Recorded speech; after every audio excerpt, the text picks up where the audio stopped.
आज के अखबार के फ्रंट पेज पे डाकू दुल्हन की कहानी छपी हुई है। कायदे से ये डाकू बीबी है, लेकिन उसको टाइम्स ऑफ इंडिया ने डाकू दुल्हन लिखा है। डाकू बीबी इसलिए कह रहा हूं कि इसका नाम गुलसाना है और उसके शौहर का नाम रियाज खान है, जौनपुर के रहने वाले हैं।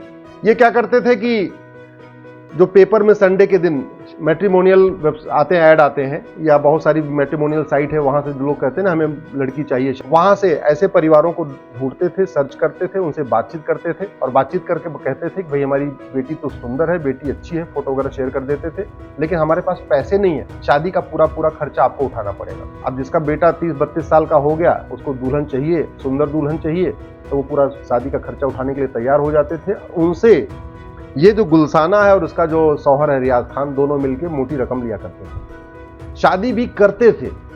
शादी के दिन लड़के की तरफ जितना सोना चांदी आता था वो सब पहन लेते थे। जैसे ही विदाई होती थी उसी में भाग जाते थे।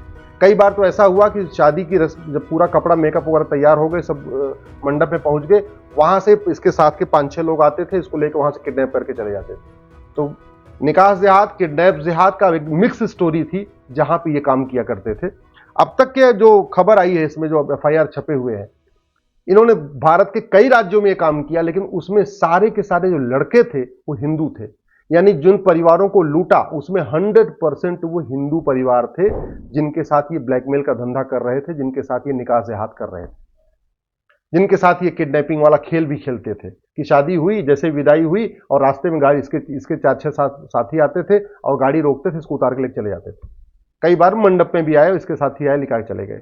ऐसा क्यों हो रहा है?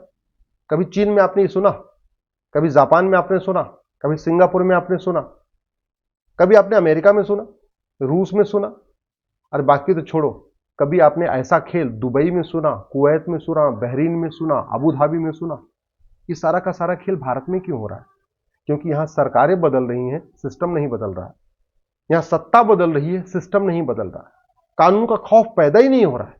मैं पहले भी कह चुका हूं, एक काम कल कर दिया जाए, ये भारत का न्याय संहिता है, इसके बदले अमेरिका का फेडरल पिनल कोड को कॉपी पेस्ट मार दिया जाए। हम कहते हैं अपना दिमाग नहीं लगाना है ना, तो मत दिमाग लगाइए। आप केवल इस अमेरिका के यूएस का फेडरल पिनल कोड, इसको भारत में एज इट इज लागू कर दीजिए। मैं गारंटी के साथ कहता हूं 50% अपराध खत्म हो जाए। हम प्लान्ड क्राइम और अनप्लान्ड क्राइम को डिफाइन ही नहीं कर रहे हैं। ये जो क्राइम हुआ है, जो डाकू बीबी ने काम किया है, अनप्लान्ड नहीं किया है, बाकायदा प्लान करके किया है। और ये फाइनेंशियल क्राइम है, पैसे के लिए पूरा किया गया है, और साथ ही साथ एक जिहाद भी है। आप सोच रहे हैं इसमें जिहाद क्या है? जिहाद इसमें यह है, इन्होंने केवल और केवल हिंदू लड़कों से शादी किया, जिससे बाद में पूरे गांव में, पूरे एरिया में उनकी थू थू हो जाए कि देखो दुल्हन आई तो दुल्हन तो भाग गई। और जब एक बार शादी हो गई, फेरे हो गए, तो ये तो माना जाएगा ना भाई लड़के की शादी हो गई, फिर दोबारा कोई और अपनी बेटी देगा नहीं इस लड़कों को। तो ये जो 15-20 लड़के थे जिनके साथ इसने धोखा किया है, उनका पैसा भी गया, उनका धन भी गया, उनका सोना चांदी भी गया, उनका धर्म भी गया, और लड़कों की एक तरीके से शादी हो भी गई। अब कोई और उनको लड़कों को कोई और अपनी बेटी देने के बारे में 10 बार सोचेगा कि भैया इनकी तो शादी हो चुकी है, इनकी तो दुल्हन भाग चुकी है, इनको मैं शादी क्यों करूं, अपनी बेटी क्यों दूं? तो ये बड़े प्लान्ड वे में हुआ है कि इस तरीके से शादी करो, इनसे पैसा भी लो, इनके डकैती भी कर लो, इनका लूट भी लो, और बाद में इन लड़कों से कोई शादी नहीं करेगा, ये कुंवारे रह जाएंगे, तो हिंदू कम हो जाएंगे। ये है पूरा का पूरा नेक्सस ये है। दुर्भाग्यवश ऐसे विषयों के ऊपर न तो प्रिंट मीडिया में कभी लेख आ रहा है, न इलेक्ट्रॉनिक मीडिया में कभी लेख आ रहा है। ऐसे विषयों को रोकने पे न कभी संसद में चर्चा हो रही है, न विधानसभा में चर्चा हो रही है। जब तक भारत में पुलिस रिफॉर्म नहीं होगा, तब तक ऐसे अपराध नहीं रुकेंगे। जब तक भारत में जुडिशियल रिफॉर्म नहीं होगा, तब तक ये अपराध नहीं रुकेंगे। जब तक भारत में एडमिनिस्ट्रेटिव रिफॉर्म नहीं होगा, तब तक ये अपराध नहीं रुकेंगे। जब तक भारत में टैक्स रिफॉर्म नहीं होगा, ये अपराध नहीं रुकेंगे। ये अपराध अगर रोकना है, भारत को सुरक्षित बनाना है, तो आपको यहाँ पे एजुकेशन रिफॉर्म करना पड़ेगा, इलेक्शन रिफॉर्म करना पड़ेगा। दुर्भाग्यवश इन रिफॉर्म के ऊपर कोई चर्चा नहीं हो रही है। लाखों करोड़ रुपए खर्च हो रहा है, हाईवे बनाने के ऊपर करोड़ों रुपए खर्च, एक्सप्रेसवे पे करोड़ों रुपए खर्च, एयरपोर्ट बनाने पे करोड़ों रुपए खर्च।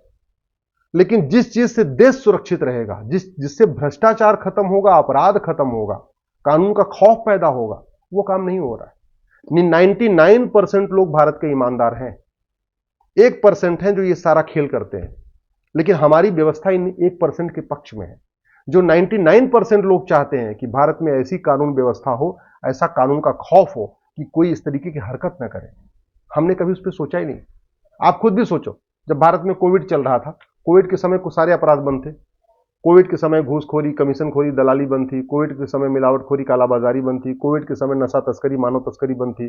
कोविड के समय ये दुल्हन जो अभी डाकू दुल्हन है, डाकू बीबी है, ये भी काम अपना नहीं कर रही थी। कोविड के समय सब बंद था, सबको खौफ था मेरे अपने अपने, भैया अगर मैं किसी को हाथ लगाऊंगा तो मर जाऊंगा।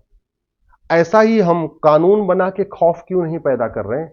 इस सड़े हुई भारतीय न्याय संहिता को बदल के अमेरिका का फेडरल पिनल कोड क्यों नहीं लागू कर रहे हैं? इस सड़े हुए पुलिस एक्ट को बदल के पुलिस रिफॉर्म क्यों नहीं कर रहे हैं? पुलिस चार्टर क्यों नहीं लागू कर रहे हैं? पुलिस की अकाउंटेबिलिटी क्यों नहीं तय कर रहे हैं कि आपको एक घंटे के अंदर एफआईआर करना, 1 महीने के अंदर जांच पूरी करनी है? ऐसा हम अकाउंटेबिलिटी क्यों नहीं तय कर रहे हैं?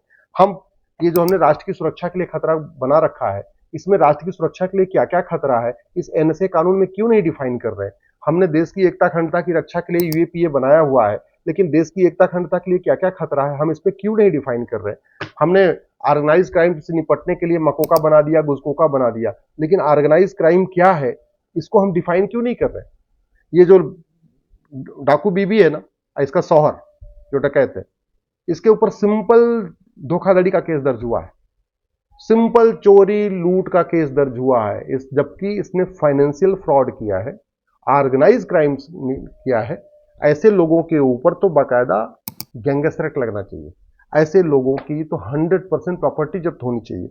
ऐसे लोगों की नागरिकता खत्म होनी चाहिए। क्यों हम इनको भारत का नागरिक बना के बैठे हुए हैं? क्यों नहीं हम नागरिकता के लिए एक बाकायदा सिटीजन चार्टर लागू कर देते हैं? नागरिकता लेने, नागरिकता देने का प्रावधान उसमें लागू किया जाएगा। ये नेहरू वाला कानून हम क्यों लेके बैठे हुए हैं, 1955 वाला सिटीजनशिप एक्ट?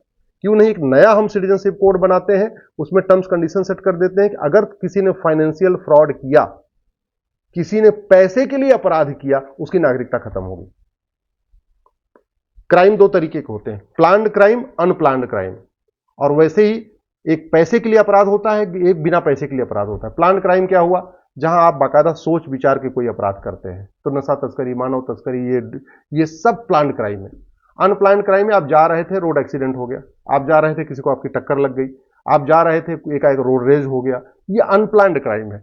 अनप्लान्ड क्राइम में तो माफीनामा दे सकते हैं, लेकिन प्लान्ड क्राइम को हम डिफाइन क्यों नहीं कर रहे?